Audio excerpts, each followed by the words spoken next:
स्वागत है दोस्तों आप सभी का सौरभ स्टडी पॉइंट में। तो आइए डेली की तरह हम आप लोगों के लिए बाल विकास एवं शिक्षा शास्त्र के कुछ महत्वपूर्ण प्रश्न लेकर के आए हुए हैं। जो 20 अगस्त को दोस्तों एग्जाम होने वाला है उसके लिए ये इम्पॉर्टेंट क्लास है। तो आइए बात कर लेते हैं। हमारा पहला प्रश्न क्या दिया गया है कि समकालीन विचारधाराओं के अनुसार बाल विकास की प्रक्रिया।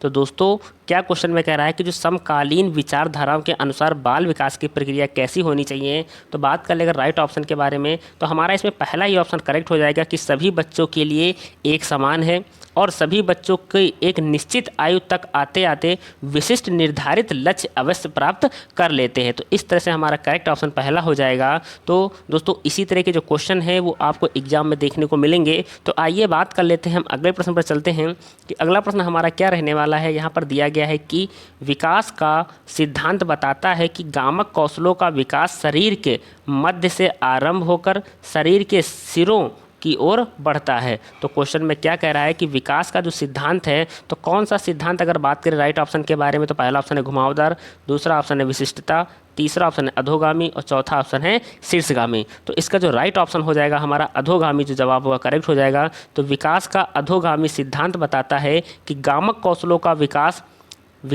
शरीर के मध्य से आरंभ होकर शरीर के सिरों की ओर बढ़ता है। तो इस तरह से जो हमारा थर्ड ऑप्शन हो जाएगा क्या हो जाएगा, करेक्ट हो जाएगा। तो आइए इसी के साथ में हम बढ़ते हैं अगले प्रश्न पर। अगला प्रश्न है हमको यहाँ पर कि विकास की किस अवस्था में बच्चे कल्पनाशीलता वाले खेल से सक्रिय रूप से भाग लेते हैं। तो विकास की वो कौन सी अवस्था होती है जिसमें बच्चे जो हैं वो कल्पनाशीलता वाले खेल में सक्रिय रूप से भाग लेते हैं। तो पहला ऑप्शन हमारा है शैशवावस्था, दूसरा ऑप्शन है हमारा प्रारंभिक बाल्यावस्था, तीसरा ऑप्शन है हमारा मध्य बाल्यावस्था और चौथा ऑप्शन है किशोरावस्था। तो अगर बात करें राइट ऑप्शन के बारे में, तो सेकंड ऑप्शन करेक्ट हो जाएगा। प्रारंभिक बाल्यावस्था हमारा ऑप्शन जो होगा वो राइट हो जाएगा। तो दोस्तों विकास के प्रारंभिक चरण यानी बचपन में बच्चे सक्रिय रूप से खेल में संलग्न होते हैं। तो पहला ऑप्शन हमारा, दूसरा जो प्रारंभिक बाल्यावस्था है ऑप्शन हमारा राइट हो जाएगा। आइए इसी के साथ में हम बढ़ते हैं अगले प्रश्न पर। अगला प्रश्न है कि निम्न में से कौन से बच्चों के समाजीकरण की द्वितीयक संस्थाएं हैं। तो बच्चों की समाजीकरण द्वितीयक संस्थाएं क्या है। तो पहला ऑप्शन है परिवार, दूसरा ऑप्शन है मीडिया, तीसरा ऑप्शन है धार्मिक संस्थाएं और चौथा ऑप्शन है विद्यालय। तो दोस्तों अगर हम बात कर ले यहाँ पर राइट ऑप्शन के बारे में कि इनमें से हमारा राइट ऑप्शन कौन सा हो जाएगा, तो इसका थर्ड ऑप्शन करेक्ट हो जाएगा, पहला, तीसरा और चौथा। तो पहला, तीसरा और चौथा हमारा जवाब होगा राइट हो जाएगा। पहला, तीसरा और चौथा, पहला, तीसरा और चौथा, परिवार, धार्मिक संस्थाएं, विद्यालय, ये जो ऑप्शन हो जाएंगे हमारे क्या हो जाएंगे, करेक्ट हो जाएंगे। आइए इसी के साथ में हम देखते हैं हमारा अगला प्रश्न है। तो दोस्तों जो एग्जाम में आपको क्वेश्चन आने वाले हैं वो लैंग्वेज बहुत ज़्यादा बड़ी आती है, जिसमें आपको क्वेश्चन को समझना है, उसके बाद उसका आंसर देना है। कि रुचि को 3 पेंसिलें दिखाई जाती हैं, वह देखती है कि पेंसिल खा से बड़ी है और पेंसिल खा पेंसिल गा से बड़ी है। जब रुचि यह निष्कर्ष निकालती है कि का गा से बड़ी है, तो वह जीन पियाजे के किस संज्ञानात्मक विकास की विशेषता को दर्शाती है। तो हमको बताना है कि वो किस संज्ञानात्मक विकास की विशेषता को दर्शाती है। तो आइए बात करें यहाँ पर हम राइट ऑप्शन के बारे में। तो देखते हैं हमारा राइट ऑप्शन क्या हो जाएगा। तो इसमें जो ऑप्शन दिया गया है हमारा क्या दिया गया है दोस्तों, पहला ऑप्शन है क्रमबद्धता, दूसरा ऑप्शन है संरक्षण, तीसरा ऑप्शन है सकर्मक अनुमान, चौथा ऑप्शन है परिकल्पना आधारित निगमनात्मक तर्क। तो अगर यहाँ पे हम बात करेंगे राइट ऑप्शन के बारे में, तो थर्ड ऑप्शन जो होगा हमारा करेक्ट हो जाएगा दोस्तों। तो थर्ड ऑप्शन हमारा है कि यहाँ पे सकर्मक अनुमान जो जवाब होगा करेक्ट हो जाएगा। तो सकर्मक विचार के अंतर्गत पूर्व ज्ञान का उपयोग करके मूल तर्कों का उपयोग करके बच्चों के अंदर छुपे ज्ञान का निर्धारण करना दोस्तों सकर्मक अनुमान हमारा कहलाता है। तो आइए इसी तरह के प्रश्न हम आगे भी देखते हैं, जो इम्पॉर्टेंट प्रश्न हैं, जो एग्ज़ाम के लिए बेहद इंपॉर्टेंट हैं और जो एग्ज़ाम में आ सकते हैं, बारी बारी से रिपीट होते हैं, वही प्रश्न हम आप लोगों को कराते हैं। तो आइए देखते हैं हमारा अगला प्रश्न है कि जीन पियाजे के संज्ञानात्मक विकास के सिद्धांत के अनुसार मूर्त संक्रियात्मक चरण में बालक निम्न में से क्या कर पाने के योग्य होता है। तो बालक निम्न में से क्या कर पाने के योग्य होता है। तो पहला ऑप्शन है प्रतिवर्तन, दूसरा ऑप्शन है हमारा यहाँ पर परिकल्पना आधारित निगमनात्मक तार्किक चिंतन, तीसरा ऑप्शन है अमूर्त चिंतन, चौथा ऑप्शन है प्रतिज्ञाप्त चिंतन। तो अगर बात करें राइट ऑप्शन के बारे में, तो पहला ऑप्शन हमारा करेक्ट हो जाएगा, प्रतिवर्तन जो जवाब होगा करेक्ट हो जाएगा। तो इसी तरह के जो प्रश्न हैं आपको एग्जाम में देखने को मिलेंगे।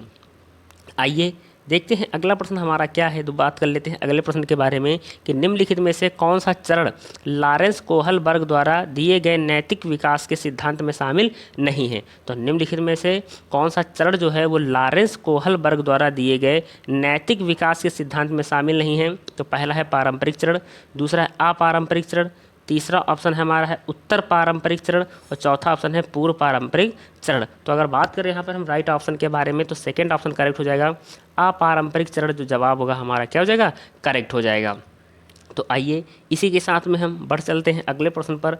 अगला प्रश्न है हमारा कि एक अध्यापिका अपनी कक्षा के लिए लेव वाइगॉत्स्की के सामाजिक संरचनावादी सिद्धांतों पर आधारित शिक्षण अधिगम प्रक्रिया तैयार करना चाहती है, उसे निम्न में से किसके प्रयोग से बचाना चाहिए।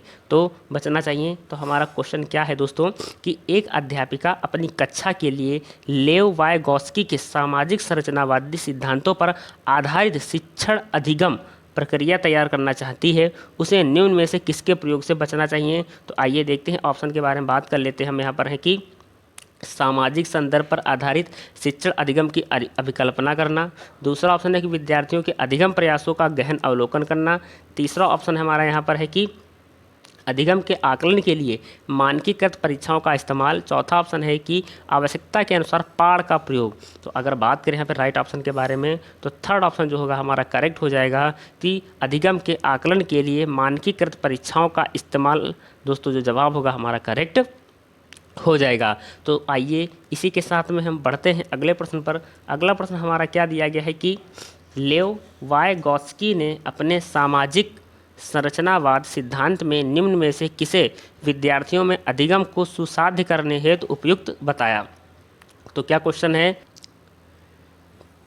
है कि लेव वाइगॉत्स्की ने अपने सामाजिक संरचनावाद सिद्धांत में निम्न में से किसे विद्यार्थियों में अधिगम का सुसाध्य करने हेतु उपयुक्त बताया है। तो आइए ऑप्शन देखते हैं हमारा क्या है।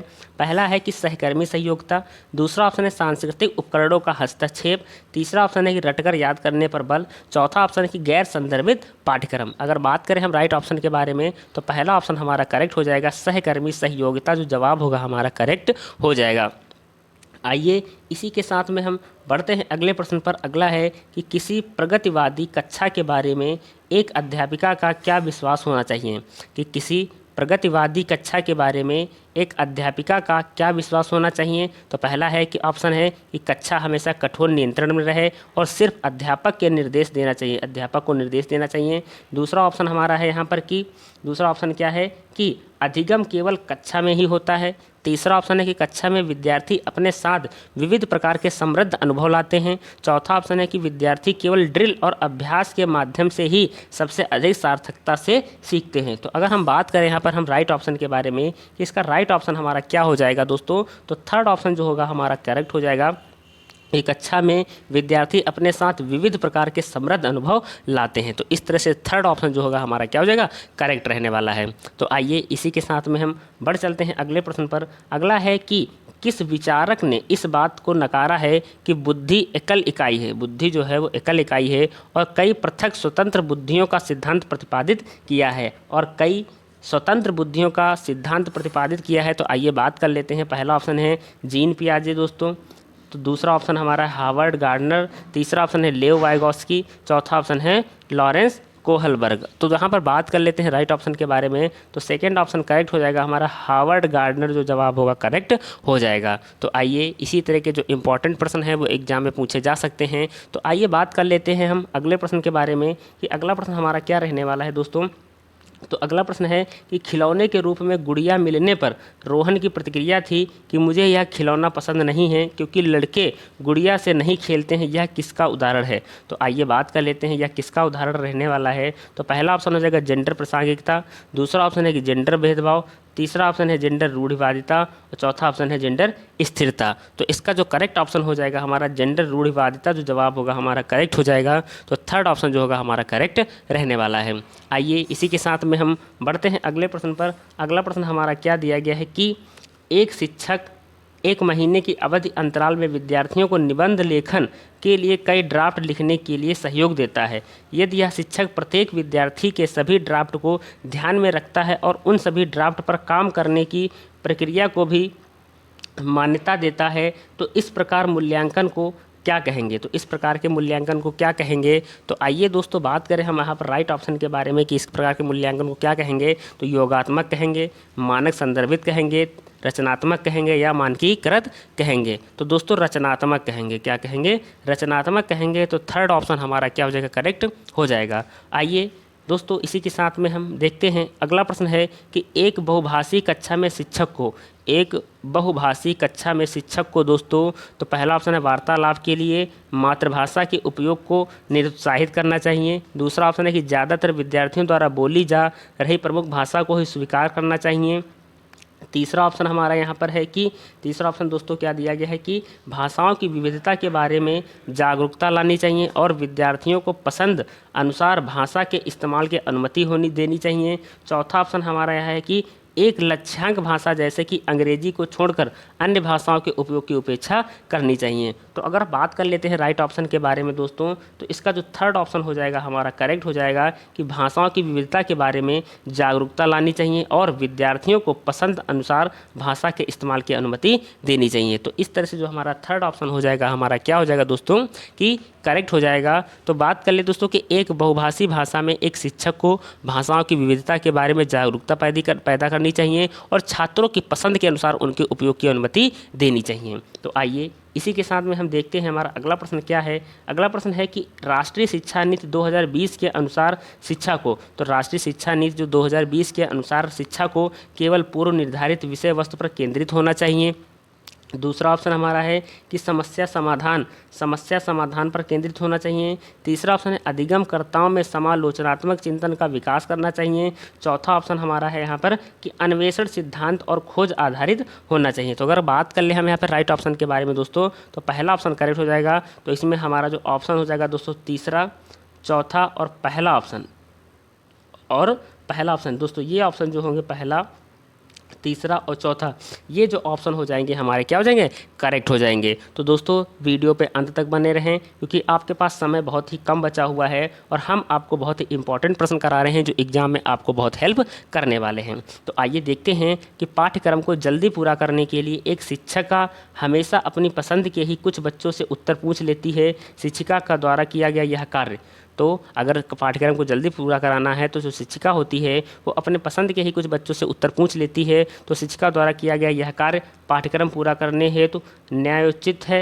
दूसरा ऑप्शन हमारा है कि यह दर्शाता है कि शिक्षिका में अपनी कक्षा के श्रेष्ठ बच्चों को पहचानने का अच्छा कौशल है। तीसरा ऑप्शन है यहाँ पर कि विद्यार्थियों को समान अवसर की उपलब्धता से वंचित करता है। चौथा ऑप्शन है कि सभी विद्यार्थियों के समान अवसरों को सुनिश्चित करने में प्रभावशाली होगा। तो अगर बात करें राइट ऑप्शन के बारे में दोस्तों, तो थर्ड ऑप्शन हमारा करेक्ट हो जाएगा कि विद्यार्थियों को समान अवसर की उपलब्धता से वंचित करता है। क्या करता है? वंचित करता है। तो इस तरह से जो हमारा थर्ड ऑप्शन हो जाएगा करेक्ट रहने वाला है। आइए दोस्तों बात कर लेते हैं अगले प्रश्न के बारे में कि अगला प्रश्न हमारा क्या रहने वाला है। अगला प्रश्न है कि गुणज वैकल्य से जूझते छात्र के समावेशन हेतु निम्न में से क्या महत्वपूर्ण है? तो जो गुणज वैकल्य से जूझते जो छात्र हैं उनके समावेशन हेतु निम्न में से क्या महत्वपूर्ण है? तो कार्य पूर्ण करने के लिए सख्त समय बाध्यताएं निश्चित करना। दूसरा ऑप्शन हमारा है कि विद्यार्थी को दृश्य आधारित परिकलन, कैलकुलेटर जिसको बोलते हैं, और गणित संबंधी प्रयोज्यता उपलब्ध करवाना। तीसरा ऑप्शन हमारा है कि पाठ्यांश में मौजूद प्रसंगोचित जानकारी के निष्प्रभ ढकने करने के लिए अतिरिक्त विषय वस्तु जोड़ देना। चौथा ऑप्शन है कि विद्यार्थी के अधिगम के आकलन के लिए सिर्फ मानकीकृत तरीकों का इस्तेमाल करना। तो अगर बात करें राइट ऑप्शन के बारे में दोस्तों, तो इसका जो सेकंड ऑप्शन हो जाएगा हमारा क्या हो जाएगा? करेक्ट हो जाएगा कि विद्यार्थी को दृश्य आधारित परिकलन, जिसको दोस्तों कैलकुलेटर, और गणित संबंधी प्रयोज्यता उपलब्ध कराना जो जवाब होगा हमारा करेक्ट हो जाएगा। तो आइए इसी के साथ में हम देखते हैं हमारा अगला प्रश्न दोस्तों क्या है। अगला प्रश्न है कि एक दृष्टिबाधित वाले विद्यार्थी के लिए निम्न में से कौन सी सामग्री लाभदायक नहीं होगी? तो एक दृष्टिबाधित जो बालक है उसके विद्यार्थी के लिए निम्न में से कौन सी सामग्री लाभदायक नहीं होगी? तो बात करें राइट ऑप्शन के बारे में दोस्तों, कि इसका जो राइट ऑप्शन हो जाएगा हमारा क्या हो जाएगा? सेकेंड ऑप्शन, छोटे अक्षरों वाली पुस्तकें जो जवाब होगा हमारा करेक्ट हो जाएगा ऑप्शन के अकॉर्डिंग, कि छोटे अक्षरों वाली पुस्तकें जो ऑप्शन होगा हमारा करेक्ट रहने वाला है। आइए देखते हैं कि भाषा शिक्षण के दौरान एक अध्यापिका को लिखित सामग्री के साथ साथ श्रवण पुस्तकें भी उपलब्ध करवानी चाहिए। तो एक कथन में क्या कह रहा है कि भाषा शिक्षण के दौरान एक अध्यापिका को लिखित सामग्री के साथ साथ श्रवण पुस्तकें भी उपलब्ध करवानी चाहिए।